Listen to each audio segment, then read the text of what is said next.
ஓம் சாந்தி. April 23, 2024. காலை முரளி பாப்தாதா, மதுபன். இனிமையான குழந்தைகளே, தந்தை உங்களுக்கு கொடுக்கின்ற கற்பித்தல்களை பயிற்சியிலிடுங்கள். ஒரு சத்தியத்தை செய்த பின்னர் நீங்கள் அதிலிருந்து விலகி செல்லக்கூடாது. கட்டளைகளுக்கு கீழ்ப்படியாமல் இருக்க வேண்டாம். கேள்வி: உங்களுடைய கல்வியின் சாராம்சம் என்ன? எந்த பயிற்சியை நீங்கள் நிச்சயமாக கொண்டிருக்க வேண்டும்? பதில்: உங்களுடைய கல்வி ஓய்வு ஸ்திதிக்கு செல்வதற்கானதாகும். சப்தத்திற்கு அப்பால் செல்வதே இக்கல்வியின் சாராம்சமாகும். தந்தை மாத்திரமே அனைவரையும் வீட்டிற்கு அழைத்து செல்கின்றார். குழந்தைகளாகிய நீங்கள் வீடு திரும்புவதற்கு முன்னர் சத்தோப்பிரதானமாக வேண்டும். இதற்கு ஏகாந்தமான இடத்திற்கு சென்று ஆத்ம உணர்வை பயிற்சி செய்யுங்கள். ஷரீரமற்றிருக்கும் பயிற்சி மாத்திரமே ஆத்மாவை சத்தோப்பிரதானம் ஆக்கும். ஓம் சாந்தி. உங்களை ஓர் ஆத்மாவாக கருதி தந்தையை நினைவு செய்வதால் நீங்கள் தமோபிரதானிலிருந்து சத்தோப்பிரதானம் ஆகுவீர்கள். இவ்வாறே நீங்கள் அத்தகைய சத்தோப்பிரதான் உலகின் அதிபதிகளாக ஆகுவீர்கள். நீங்கள் இவ்வாறு ஒவ்வொரு கல்பத்திலும் தமோபிரதானிலிருந்து சத்தோப்பிரதானாக ஆகின்றீர்கள். பின்னர் 84 பிறவிகளை எடுப்பதால் நீங்கள் தமோபிரதானம் ஆகின்றீர்கள். பின்னர் தந்தை உங்களுக்கு கற்பித்தல்களை கொடுக்கின்றார். உங்களை ஓர் ஆத்மாவாக கருதி தந்தையை நினைவு செய்யுங்கள். நீங்கள் அவரை பக்தி மார்க்கத்திலும் நினைவு செய்தீர்களாயினும் அந்நேரத்தில் உங்களுடைய புத்தி மேலோட்டமான அறிவை கொண்டிருந்தது. இப்பொழுது உங்களுடைய புத்தி ஆழமான சீர்திருத்தப்பட்ட ஞானத்தை கொண்டிருக்கிறது. நீங்கள் தந்தையை நடைமுறை ரீதியில் நினைவு செய்ய வேண்டும். ஓர் ஆத்மா நட்சத்திரத்தை போன்றவர் என்றும் தந்தையும் நட்சத்திரத்தை போன்றவர் என்றும் நீங்கள் விளங்கப்படுத்த வேண்டும். அவர் மறு பிறவி எடுப்பதில்லை, ஆனால் நீங்கள் மறு பிறவி எடுக்கின்றீர்கள், அவ்வளவுதான். இதனாலேயே நீங்கள் தமோபிரதானம் ஆக வேண்டியிருந்தது. நீங்கள் இப்பொழுது மீண்டும் ஒரு முறை சத்தோப்பிரதானம் ஆகுவதற்கு முயற்சி செய்ய வேண்டும். மாயை மீண்டும் மீண்டும் உங்களை மறக்கச் செய்கின்றாள். நீங்கள் இப்பொழுது தவறுகள் செய்வதிலிருந்து உங்களை விடுவித்துக் கொள்ள வேண்டும். நீங்கள் தவறுகள் எதனையும் செய்யக்கூடாது. நீங்கள் தொடர்ந்தும் இன்னும் தவறுகள் செய்தீர்களாயின் நீங்கள் இன்னும் அதிகமாக தமோபிரதானம் ஆகுவீர்கள். நீங்கள் வழிகாட்டல்களை பெறுகின்றீர்கள். உங்களை ஓர் ஆத்மாவாக கருதி தந்தையை நினைவு செய்யுங்கள். உங்களுடைய மின் கலத்தை சக்தியூட்டுங்கள். நீங்கள் சத்தோப்பிரதானமாகி உலகின் அதிபதிகள் ஆகுவீர்கள். ஓர் ஆசிரியர் அனைவருக்கும் கற்பிக்கின்றார். மாணவர்கள் வரிசை கிரமமாகவே சித்தியடைகிறார்கள். அவர்கள் பின்னர் வரிசை கிரமமாக சம்பாதிக்கிறார்கள். நீங்கள் வரிசை கிரமமாக சித்தியடைந்து வரிசை கிரமமாக உங்களுடைய அந்தஸ்தை பெறுகின்றீர்கள். உலக அதிபதிகளுக்கும் பிரஜைகளுக்கும் பணிப்பெண்களுக்கும் வேலையாட்களுக்கும் இடையில் வித்தியாசம் இருக்கிறது. நல்ல தகுதியான கீழ்ப்படிவான நம்பிக்கைக்குரிய நம்பத்தகுந்த மாணவர்கள் நிச்சயமாக ஆசிரியரின் வழிகாட்டல்களை பின்பற்றுவார்கள். உங்களுடைய பதிவேடு எந்த அளவிற்கு சிறந்ததாக இருக்கின்றதோ அந்த அளவிற்கு புள்ளிகளை நீங்கள் பெறுவீர்கள். இதனாலேயே தந்தை குழந்தைகளாகிய உங்களுக்கு மீண்டும் மீண்டும் கூறுகின்றார், கவனக்குறைவாக இருக்காதீர்கள். நீங்கள் முன்னைய கல்பத்திலும் சித்தியடையவில்லை என்று நினைக்காதீர்கள். பலர் தாங்கள் சேவை செய்யாத காரணத்தினாலேயே சித்தியடையவில்லை என இதயபூர்வமாக புரிந்து கொள்கிறார்கள். தந்தை தொடர்ந்தும் உங்களை எச்சரிக்கை செய்கின்றார். நீங்கள் சத்யுகத்தவர்களாகவும் சத்தோப்பிரதானமாகவும் இருந்த நீங்கள் கலியுகத்தவராகவும் தமோபிரதானமாகவும் ஆகியுள்ளீர்கள். உலக வரலாறு மீண்டும் ஒரு முறை தொடரும். தந்தை உங்களுக்கு சத்தோப்பிரதானம் ஆகுவதற்கு மிக இலகுவான வழியை காட்டுகின்றார். என்னை நினைவு செய்யுங்கள். உங்களுடைய பாவங்கள் அழிக்கப்படும். நீங்கள் மேலே ஏறும் பொழுது சத்தோப்பிரதானமாகுவீர்கள். நீங்கள் மெதுவாக மேலே ஏறுவீர்கள். இதனாலேயே நீங்கள் தந்தையை மறக்கக்கூடாது. எவ்வாறாயினும் மாயை உங்களை மறக்கச் செய்கின்றாள். அவள் உங்களை கீழ்ப்படிவற்றவராக்குகின்றாள். தந்தை உங்களுக்கு கொடுக்கின்ற வழிகாட்டல்களை ஏற்றுக்கொள்கின்றீர்கள். நீங்கள் சத்தியம் செய்தாலும் நீங்கள் பின்னர் அந்த வழிகாட்டல்களை பின்பற்றுவதில்லை. நீங்கள் கட்டளைகளுக்கு கீழ்ப்படியாது உங்களுடைய சத்தியத்தை மீறுகின்றீர்கள் என தந்தை உங்களுக்கு கூறுவார். தந்தை சத்தியம் செய்த பின்னர் நீங்கள் நிச்சயமாக அதை பயிற்சியில் இட வேண்டும். எல்லையற்ற தந்தை உங்களுக்கு கற்பிப்பதை வேறு எவராலும் கற்பிக்க முடியாது. நிச்சயமாக ஒரு மாற்றம் இருக்க வேண்டும். படமும் மிக நல்லது. பிராமண குலத்தினராகிய நீங்கள் பின்னர் விஷ்ணுவின் குலத்தினர் ஆகுவீர்கள். இது புதிய இறை மொழியாகும். நீங்கள் இதை புரிந்து கொள்ள வேண்டும். வேறு எவரும் இந்த ஆன்மீக ஞானத்தை கொடுக்க மாட்டார்கள்.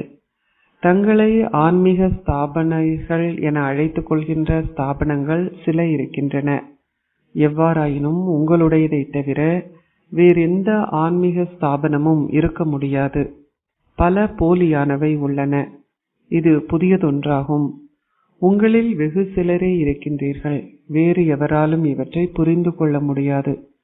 முழு விருட்சம் இருந்தாலும் அதனுடைய அடிமரம் இல்லை. பின்னர் அடிமரம் மாத்திரமே இருக்கும். எந்த கிளைகளோ அல்லது சிறு கிளைகளோ இருக்காது. அவை அனைத்தும் முடிந்துவிடும்.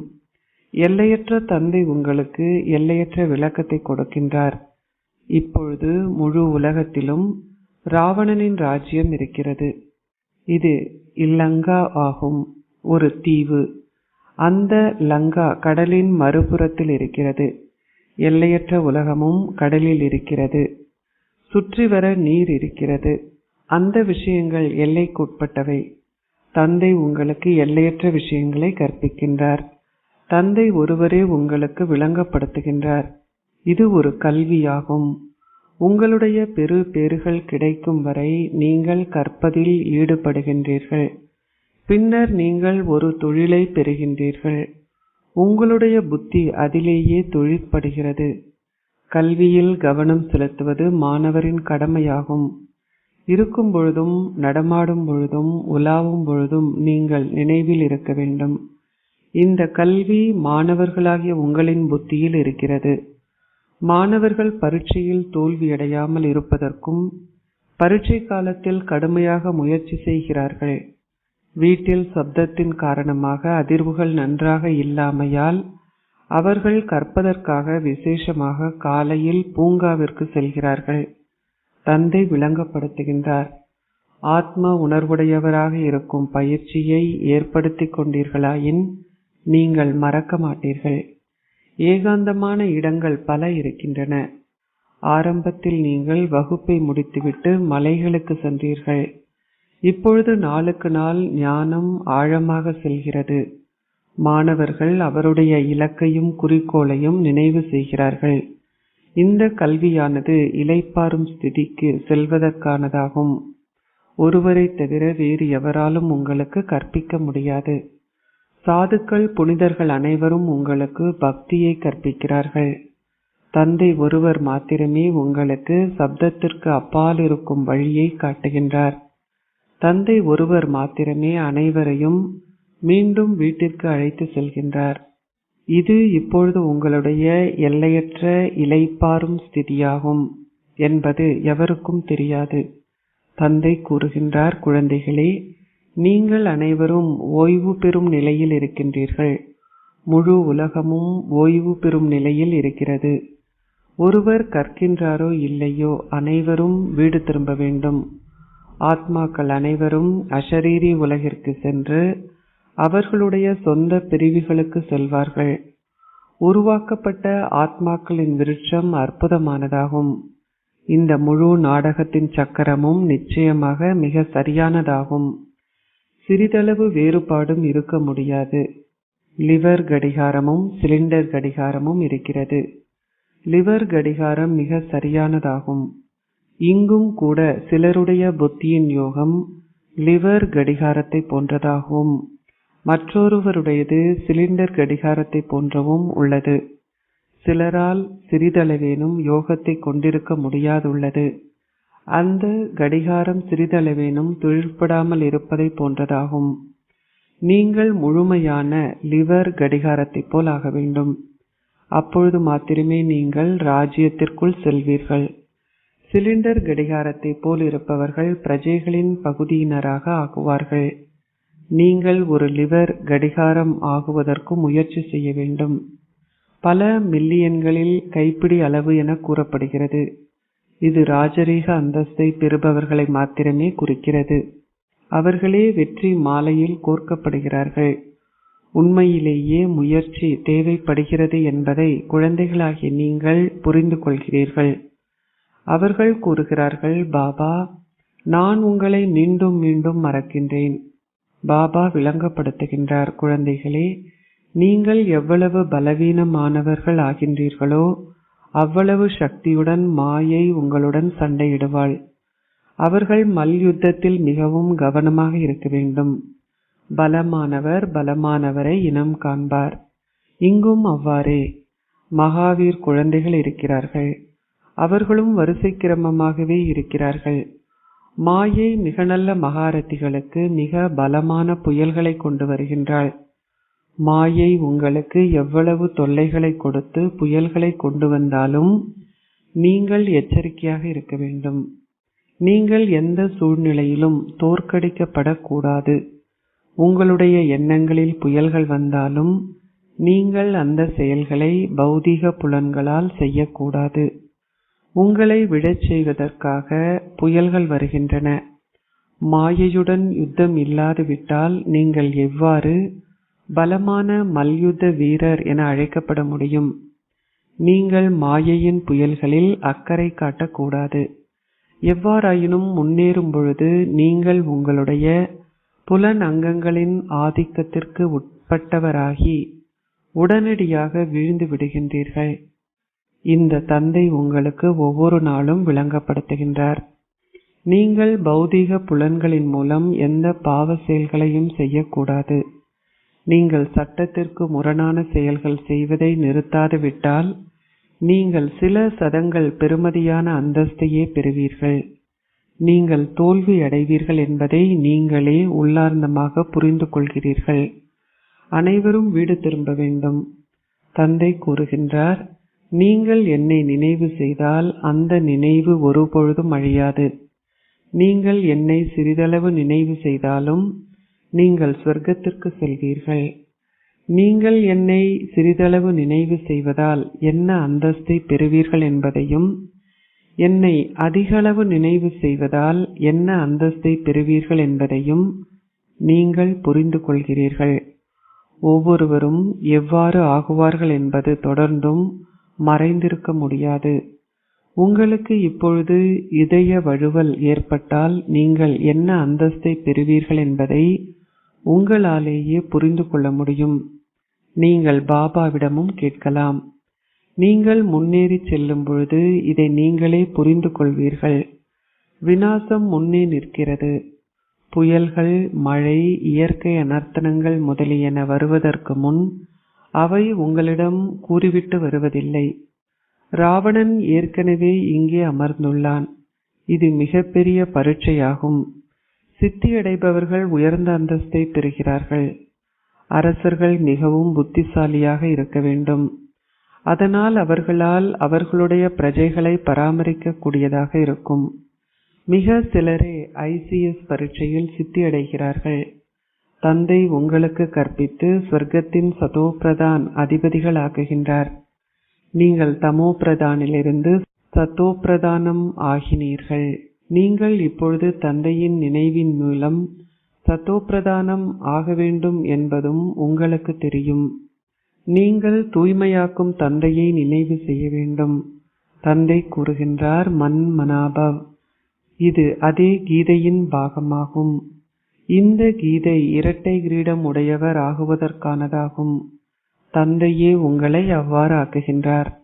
நீங்கள் ஞானம் அனைத்தையும் உங்களுடைய புத்தியில் கொண்டிருக்கிறீர்கள். புத்திசாலிகளால் நன்றாக கிரகிக்க கூடியதாக இருக்கும். அச்சா, இனிமையிலும் இனிமையான அன்பிற்குரிய, எப்பொழுதோ காணாமல் சென்று இப்பொழுது கண்டெடுக்கப்பட்டிருக்கும் குழந்தைகளுக்கு உங்கள் தந்தை தாயாக இருக்கும் பாப் தாதாவின் அன்பும் நினைவுகளும் காலை வந்தனங்களும். ஆன்மீக தந்தை ஆன்மீக குழந்தைகளுக்கு நமஸ்தே கூறுகின்றார். ஆன்மீக குழந்தைகள் ஆன்மீக தந்தைக்கு நமஸ்தே கூறுகின்றோம். இரவு வகுப்பு ஜனவரி 5, 1969. இந்த வகுப்பில் அமர்ந்திருக்கின்ற குழந்தைகளுக்கு தமது ஆசிரியரை தெரியும். மாணவர்கள் தமது ஆசிரியர் யார் என்பதை எப்பொழுதும் நினைவில் வைத்திருப்பார்கள். ஆனால் இங்கே நீங்கள் இதனை மறந்து விடுகின்றீர்கள். குழந்தைகள் மீண்டும் மீண்டும் ஆசிரியரை மறந்து விடுவதை அவர் அறிவார். நீங்கள் இத்தகைய ஆன்மீக தந்தையை முன்னர் கண்டிருக்கவில்லை. நீங்கள் அவரை சங்கம யுகத்திலேயே சந்திக்கின்றீர்கள். கலியுகத்திலும் சத்திய யுகத்திலும் நீங்கள் லௌகீக தந்தையரையே கொண்டிருக்கின்றீர்கள். இதுவே குழந்தைகளாகிய நீங்கள் அதி மேன்மையான மனிதர்கள் ஆகின்ற சங்கமயுகம் என்பதில் குழந்தைகளாகிய நீங்கள் உறுதியாக இருக்க வேண்டும் என்று இவர் உங்களுக்கு நினைவுபடுத்துகின்றார். எனவே தந்தையை நினைவு செய்வதன் மூலம் நீங்கள் மூவரையும் நினைவு செய்ய வேண்டும். நீங்கள் ஆசிரியரை நினைவு செய்யும் பொழுது மூவரையும் நினைவு செய்ய வேண்டும். குருவை நினைவு செய்யும் பொழுதும் மூவரையும் நினைவு செய்ய வேண்டும். இதனை நீங்கள் நிச்சயமாக நினைவு செய்ய வேண்டும். தூய்மையாகுவதே பிரதானமானதாகும். தூய்மையானவர்கள் சத்தோப்பிரதானமானவர்கள் என்று அழைக்கப்படுகிறார்கள். அவர்கள் சத்யுகத்தில் வாழ்கின்றார்கள். நீங்கள் சக்கரத்தை சுற்றி வந்துள்ளீர்கள். இப்பொழுது இது சங்கம யுகமாகும். தந்தை ஒவ்வொரு கல்பத்திலும் வந்து உங்களுக்கு கற்பிக்கின்றார். நீங்கள் தந்தையுடன் வசிக்கின்றீர்கள் அல்லவா? அவரே உண்மையிலேயே முக்தி தாமத்திற்கும் ஜீவன் முக்தி தாமத்திற்கும் பாதையை காட்டுகின்ற உண்மையான சத்குரு என்பதையும் நீங்கள் அறிவீர்கள். நாடகத்திற்கு ஏற்ப நாங்கள் முயற்சி செய்து தந்தையை பின்பற்றுகின்றோம். நாங்கள் இங்கே கற்பித்தல்களை பெற்று அவரை பின்பற்றுகின்றோம். இவர் கற்பதை போன்றே குழந்தைகளாகி நீங்களும் அதே போன்ற முயற்சியை செய்கின்றீர்கள். நீங்கள் தேவர்கள் ஆக வேண்டுமாயின் நீங்கள் தூய செயல்களை செய்ய வேண்டும். எந்த குப்பையும் எஞ்சியிருக்க கூடாது. தந்தையை நினைவு செய்வதே பிரதான விஷயமாகும். நீங்கள் தந்தையையும் அவரது கற்பித்தல்களையும் நினைவு யாத்திரையையும் மறக்கின்றீர்கள் என்பதை புரிந்து கொண்டிருக்கிறீர்கள். தந்தையை மறப்பதால் நீங்கள் ஞானத்தையும் மறக்கின்றீர்கள். நீங்கள் ஓர் மாணவர் என்பதையும் மறக்கின்றீர்கள். நீங்கள் மூவரையும் நினைவு செய்ய வேண்டும். நீங்கள் தந்தையை நினைவு செய்தால் நீங்கள் நிச்சயமாக ஆசிரியரையும் சத்குருவையும் நினைவு செய்வீர்கள். நீங்கள் சிவ் பாபாவை நினைவு செய்யும் பொழுது உங்களுக்கு தெய்வீக குணங்களும் தேவையாகும். தந்தையின் நினைவில் மந்திர வித்தை உள்ளது. தந்தை கற்பிக்கும் மந்திர வித்தையை குழந்தைகளாகிய உங்களுக்கு வேறு எவராலும் கற்பிக்க முடியாது. இந்த பிறவியிலேயே நாங்கள் தமோபிரதானிலிருந்து சத்தோப்பிரதானம் ஆகின்றோம். தமோபிரதான் ஆகுவதற்கு முழு சக்கரம் எடுக்கிறது. நாங்கள் இப்பொழுது இந்த ஒரு பிறவியில் சத்தோப்பிரதானமாக வேண்டும். ஒவ்வொருவரும் செய்கின்ற முயற்சியிலேயே அது தங்கியுள்ளது. முழு உலகமும் முயற்சி செய்கிறது என்றல்ல. மற்ற சமயத்தை சார்ந்தவர்கள் முயற்சி செய்ய மாட்டார்கள். சமய ஸ்தாபகர்கள் எவ்வாறு வருகின்றார்கள் என்பதை குழந்தைகள் காட்சிகளாக கண்டுள்ளனர். அவர்கள் தமது பாகத்தை அந்தந்த ஆடையில் நடித்துள்ளனர். அவர்கள் தமோபிரதான் ஸ்திதிக்கு செல்கிறார்கள். நீங்கள் சத்தோப்பிரதானம் ஆகுவதைப் போன்றே மற்ற அனைவரும் இவ்வாறு ஆகுவார்கள் என்பதை நீங்கள் புரிந்துள்ளீர்கள். நீங்கள் தந்தையிடமிருந்து தூய்மை என்ற தானத்தை பெற்றுக்கொள்கிறீர்கள். அனைவரும் அழைக்கிறார்கள், எங்களை இங்கிருந்து விடுதலை செய்து எங்களை வீட்டிற்கு அழைத்து செல்லுங்கள். எங்கள் வழிகாட்டி ஆகுங்கள். நாடக திட்டத்திற்கு ஏற்ப அனைவரும் வீடு திரும்ப வேண்டும். நீங்கள் பல முறை வீடு திரும்பியுள்ளீர்கள். சிலர் 5000 வருடங்கள் முழுவதும் வீட்டில் இருப்பதில்லை. சிலர் 5000 வருடங்கள் முழுவதும் வீட்டிலேயே இருக்கிறார்கள். அவர்கள் இறுதியிலேயே இங்கே வருகிறார்கள். எனவே அவர்கள் 4999 வருடங்கள் அமைதி தாமத்தில் இருந்துள்ளார்கள் என்று கூறப்படுகிறது. நாங்கள் இந்த உலகில், இந்த பூமியில் 4999 வருடங்கள் இருந்துள்ளோம் என்று நாங்கள் கூறுவோம். நீங்கள் 83 அல்லது 84 பிறவிகளை எடுத்தீர்கள் என்ற நம்பிக்கை குழந்தைகளாகி உங்களுக்கு உள்ளது. திறமைசாலிகள் நிச்சயமாக முதலில் வந்திருப்பார்கள். அச்சா, இனிமையிலும் இனிமையான ஆன்மீக குழந்தைகளுக்கு அன்பும் நினைவுகளும் இரவு வந்தனங்களும்.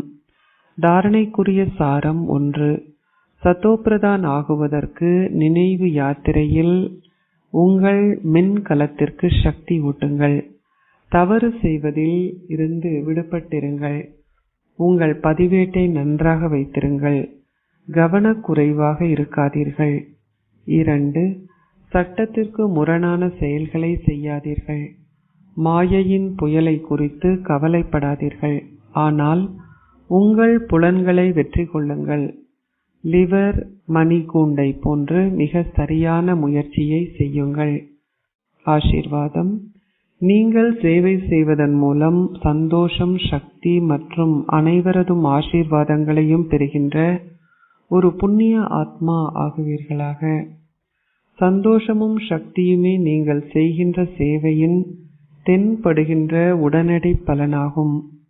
நீங்கள் செய்கின்ற சேவை ஆத்மாக்கள் தந்தையிடமிருந்து ஆஸ்தியை பெறுவதற்கு உதவுவதால் அது புண்ணிய செயலாகிறது. புண்ணியம் செய்பவர்கள் நிச்சயமாக ஆசீர்வாதங்களை பெறுகிறார்கள். சகல ஆத்மாக்களின் இதயத்திலும் உருவாகின்ற சந்தோஷ எண்ணங்கள் அனைத்தும் உங்களுக்கு ஆசீர்வாதங்கள் ஆகுவதுடன் அவை எதிர்காலத்திற்காக சேமிக்கப்படுகின்றன. எனவே உங்களை எப்பொழுதும் சேவையாளர்களாக நீங்கள் கருதினால் நீங்கள் தொடர்ந்தும் சதா சந்தோஷத்தையும் சக்தியையும் பெறுவீர்கள். இதுவே உங்கள் சேவைக்கான அழியாத பலனாகும். ஸ்லோகம். உங்கள் எண்ணங்கள் மற்றும் வார்த்தைகளின் சக்தியினால் எந்த ஒரு தடையினது திரையையும் அகற்றும் போது திரைக்கு பின்னால் இருக்கின்ற நன்மையை உங்களால் பார்க்க முடியும். ஓம் சாந்தி.